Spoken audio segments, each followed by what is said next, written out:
Animal সিনেমায় রণবীর কাপুরের সাথে অন্তরঙ্গ দৃশ্য দিয়ে বিতর্ক ও আলোচনার কেন্দ্রবিন্দুতে পরিণত হন অভিনেত্রী তৃপ্তি ডামরি। জোয়া চরিত্রটি ক্যারিয়ারের মোড় ঘুরিয়ে দিয়েছে তার।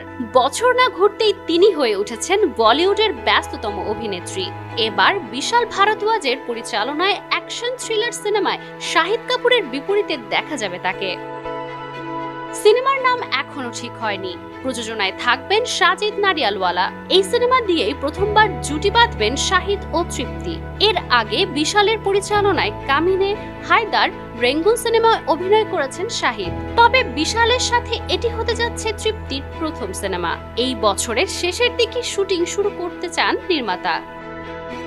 তৃপ্তিকে সর্বশেষ দেখা গেছে ব্যাড নিউজ সিনেমায়। গত 19শে জুলাই প্রেক্ষাগৃহে মুক্তি পাওয়ার পর শুক্রবার থেকে প্রাইম ভিডিওতে দেখা যাচ্ছে সিনেমাটি।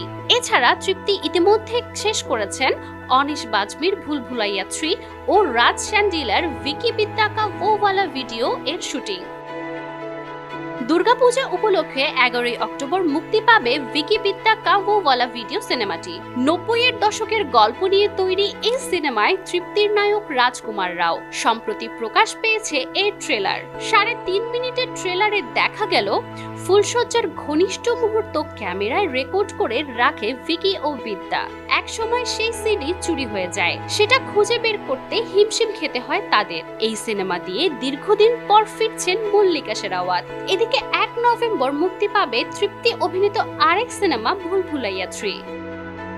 মাজুমা ফ্রুসলিনিমা, নিউজ নাও 24।